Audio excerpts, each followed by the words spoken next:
How's it going, future voters? I'm Sean Gann, future president of the United States of America. And we're going to go over the question, should I invest or should I pay off my debt? So let's go dive right into that question. And to be honest, whole video over, basically, there is no one true answer. Sorry, there's not going to be some magic yes or no. It really goes down to the answer of it depends. So it really depends on your situation. And I'm going to go through 9 questions that you should ask yourself to see if you should invest first or pay off your debt first. So these are the questions that you're going to have to ask yourself. All right. Number 1 is really, what type of debt do you have? Okay. There are many different types of debts. Is it credit card debt? Is it a student loan? Is it a car debt? Is it a mortgage? Okay. One of the things I would always recommend, if you have credit card debt, that should probably be number 1 to focus on. Those interest rates are up to 20%, and I can never really see a way or a reason that you shouldn't pay that debt off first before you invest in anything. Like, that really should get you free, get off that credit card debt. As far as, let's say, student loan, car, or mortgage, it depends on your situation. Student loan, that can be tricky. I know my student loans, they were broken down into different percentages. So some of the loans were a higher percent than others. So I focused my efforts, at least when I finished college, of paying off that student loan debt. And I actually worked a lot in college. I went to community college first, then I went to a 4-year university, and I worked all the time through college and still had some debt. I had help from my parents as well. But a lot of it was on my own, and different scholarships maybe I applied for, or not maybe, I did apply for and got. But a lot of it was just really me working, saving up money, and paying off that debt. I actually remember that was my focus my first year out of college, and I was a teacher at the time, and I wasn't really making a lot of money. So I remember eating ramen noodles. I was living at home for a little bit. My sister and I split an apartment. It was like the cheapest apartment that we could get on the west side of Baltimore. And I just went and paid off that debt and didn't have a car loan or anything like that, and an old car, things like that. So paying off that debt, I wanted to get that done first. But it really depends on your situation. How much debt do you have? Like, if you have, I don't know, like $50,000, $60,000, I would, it could be maybe do a balance of doing some investing. But really, to go down to your situation. Car loan, look at your car loan. One, I'm not a big fan of car debt. I think it kind of limits you, but most people buy too much of a car than they actually need. And so I made that mistake in the past. I bought too much of a car that I actually needed, but I was single and I really wanted a Mustang, so I got it. Wasn't the smartest decision. I ended up selling that Mustang later on. But yeah, car debt, really, if you're having a massive car payment, $500-600 a month, I'd get rid of it. Don't get a massive payment, okay, on your car. You don't need that much of a car. If you're worried about, like, if you should pay off debt or invest, get rid of the car. Just eliminate that debt. Get a cheaper car. You don't need that expensive of a car. Mortgage is one thing. Again, it's situational. Dave Ramsey has a thing where he pay off all debt first. But a mortgage, that's a really low interest rate. Pay those monthly payments anyway. If you have a rent, let's say, and it's a long waiting game to pay off a whole mortgage before you start really investing. So that kind of depends on your situation. The other one is actually, the second question you want to ask yourself is, what is the size of the debt? What size debt do you have? Is it large? Is it small? It's another thing you want to think about when you're trying to pick if you should invest or not, or you should pay off your debt. And again, my college debt wasn't too much, in a sense that I worked a lot in college, and so I was paying a lot of it while I was in college, and the community college helped a lot, made it a lot cheaper. I made that decision in middle school. So in middle school, I said, I'm going to community college. My mother taught there, so it was free tuition for me, and I just made the commitment that I'm going to community college. I didn't even apply to other schools. I knew I was just going to local community college for 2 years, and that was my plan and my choice ever since middle school, because I didn't want to be in a lot of debt. And I knew a limit to myself. I wasn't the best student, but I was an honor student. I'm sure I could have gotten to many 4-year schools right off the bat, but my SAT scores were decent. Pretty good at math, to be honest. But I decided to go to community college, and that saved me a lot of money there, and that was a great choice, and I'm very happy I made that choice then. So, but anyway, size of the debt. If it's small like that, sometimes it's if your personality, you just want to get rid of it. That's great. I did that with a car. I was like, hey, I was tired of the car debt. I was just gonna pay it all off. We're done. And I started like fast tracking that debt just to eliminate that from my spending. So the size of the debt can really depend. If it's a really large debt and it's spaced out over a long amount, some student loans are like 30 years and it's a low interest rate, and you really want to get investing, great. Or you can do part of it, maybe accelerate. So try to save up some more money and do some investing some into your debt. But that's a question you want to ask yourself, is how much of a debt I'm working on? And maybe if you have multiple debts, get rid of some of the smaller ones first, just to eliminate that from your debt load. And a lot of it comes down to your personality, and that's number 3, is what is your personality? If you're someone who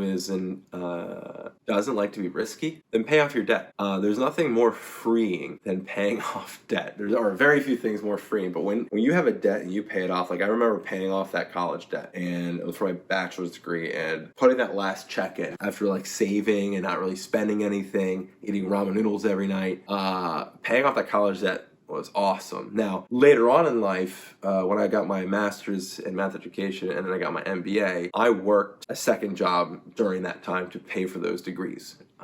And so I know there was options that I could have got some loan for it, and I did not want to go in debt again. The jobs I had helped somewhat, but some was out of my own pocket. Maybe it was about 50-50, let's say. So that's another thing is, tip for college, side note, get someone to pay for your college if you can. But my personality is I didn't want to get in any more debt than I had to, and I wanted to be more lenient on the debt side there. Or less debt in general. So I cut back on, or made sure I worked a second job to pay that while I was going through graduate school, because I did not want to have that debt. Some of you, depending on your focus and your drive, are okay with having more debt. You're saying, hey, I have a 4% mortgage or a 4% college student loan. I want to go invest in XYZ, and I'll still pay my monthly payments that I need for the loan, but I would rather pump money in there and have a little more risk, but higher reward in a sense that you can get. But if it makes you uneasy having all that debt, pay it off. That's going to be the most important thing, is just pay off that debt if you're uneasy about it. Okay, so you got to think about your personality, what you can do.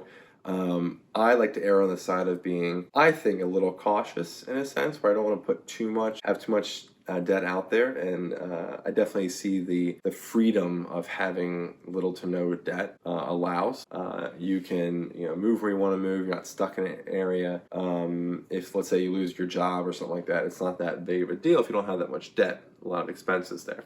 Number 4, the question you want to ask yourself is to smash that like button right there.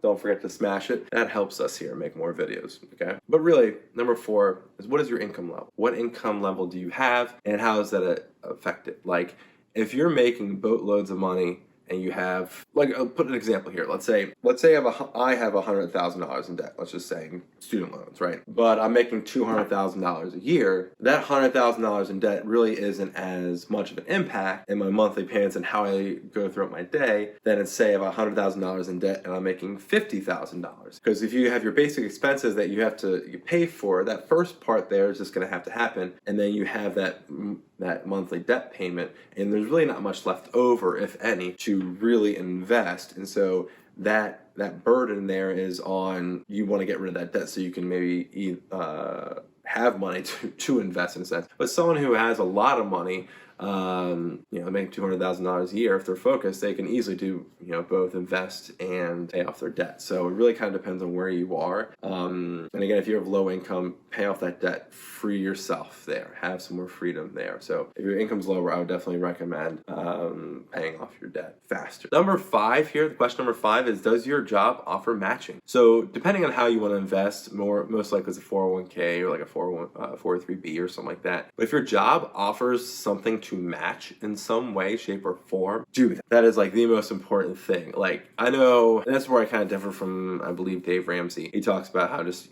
pay off all your debt, and that's more of a mindset thing. But if your job is going to match your money that you're putting into a retirement account, well, that's like doubling your income, doubling your investment right there, right from the get-go. You put $100 in, they'll put $100, now you have $200 into an investment that will grow. And in reality, if you ever had to, you could hypothetically pull it it out, pay the penalty and the taxes on it, but you'll still probably net out pretty decent there if you had to, okay? So definitely match whatever your company is gonna give you. And that's essentially what I've done my whole life, is whatever job I had, I always put in like a match of what they would give me, right? Maximize that match. Some were barely anything, some were matching, dollar for dollar, some were almost dollar for dollars, like 75 cents for every dollar I put in up to, a certain percent. But I always maximized my company's dollar where I worked to put that money into my retirement account. The rest, I did extra stuff that I had, I put in other accounts. Invested in real estate, investing in, Roth IRAs. I'm a big fan of Roth IRAs, but it really depends on if your job is going to do matching. Anyway,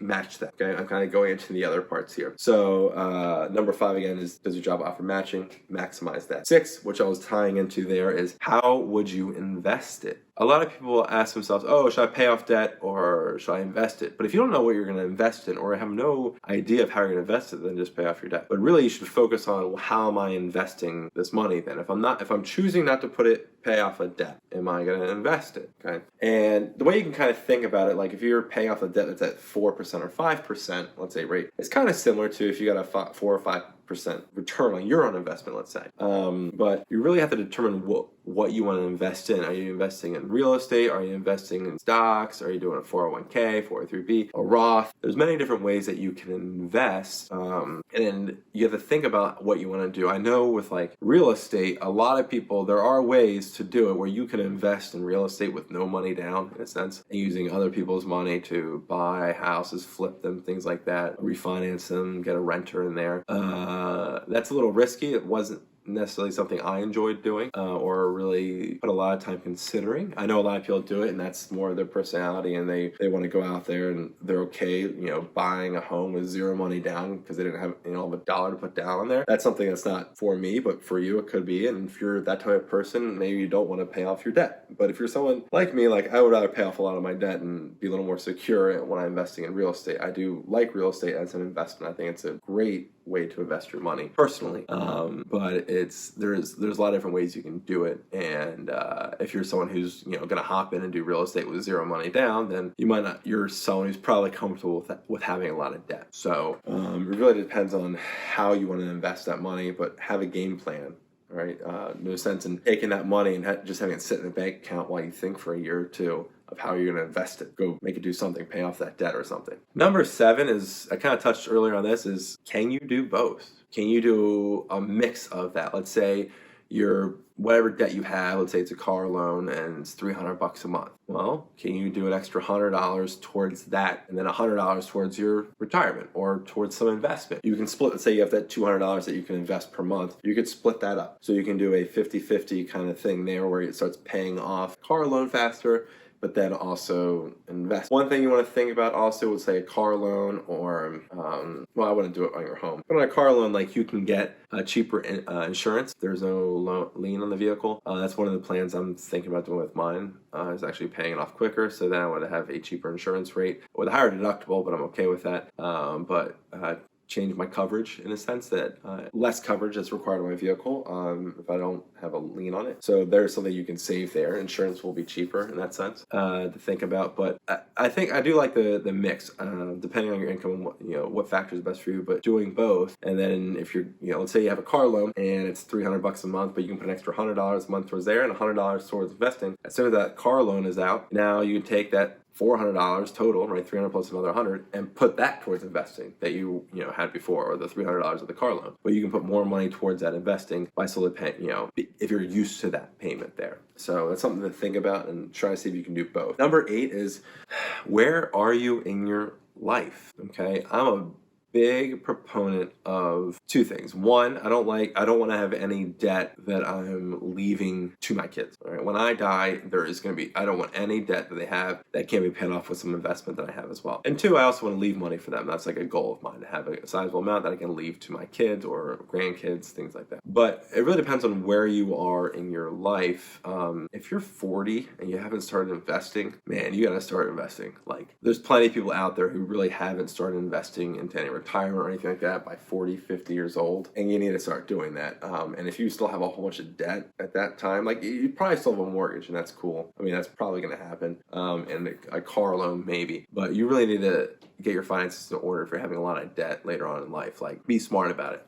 But see where you are, see what your goals are, see where are your life. And that kind of goes into number 9 is, what are your financial goals? So 8 and 9 are kind of together there. But what are your financial goals in life? Are your goals just to be financially free as quick as possible, have no debt, have some cash flow coming in?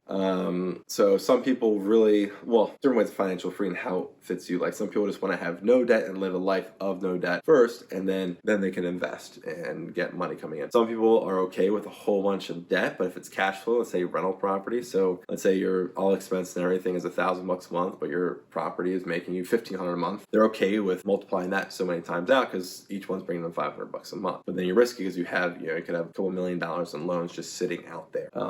But it really kind of goes down to, like, what's your financial goal? Do you want cash flow? Do you want to leave your job, let's say, or you want to, be financially free in that sense of cash flow? Then you're going to have to accept more debt. But if your goal right now is just to pay off all your debts and have some breathing room in life and be able to do what you want to do, maybe use that extra money for a vacation or invest, to be honest, and then probably because you're watching this video, you want to pay off your debt or invest. It really says, what's your goal? Like, if it's the quickest way to make a lot of money is the leveraging other people's money and using debt to your advantage, most likely in real estate. But if your goal isn't that and you want to slowly build wealth but have it more secure, pay off your debt. Like, I know there's this strategy, I know with real estate, some people use a lot of other people's money and try to get as much cash flow as they can with zero money down and get a whole bunch of debt, and then just kind of like manage that so your debt level's here but the income coming in is here, and you're just living off that and you're just trying to ride that wave. Or other people are just, they buy a house, 20% down rental property, and take all their extra cash and they just pay down that debt until that rental property is free and clear, and then they buy another one and then do it again and again and again and again, and then that's how they build their wealth. And it's a little slower, but it's still what happens. It's much more secure. I mean, if you own a house with no mortgage, let's say it's a rental property, you're really never going to go under on it. I mean, hypothetically you can if it's like the worst neighborhood in the world, but and like all of these like issues happen, but most likely 99% of the time, if you don't have a debt on a property and you're somewhat competent in managing it or having a manager do it, you'll make money. The return won't be as good as other ways that you can do it, but you'll still have money, you'll still be more secure. So it really comes down to, what are your financial goals in life and how you want to invest in your future, and what are your plans. So long story short, if you made it to the end of this video, is really, it depends on you and your situation and really what you want to do. You need to think about that, ask yourself these 9 questions, and see what your situation. To be honest, I'm not a financial advisor. I don't pretend to be, and don't take my advice as if I'm a financial advisor. But everyone's has a different situation, and you need to figure out what is your situation and what fits best for you, and ask yourself these questions to help you make a better decision. You're going to make a lot of money in your life, and it's pretty good. It's a pretty good idea to figure out how you're going to spend it with investment. That's it. Sorry, there's no one true answer. It really depends. So, should I invest or pay off my debt? It depends.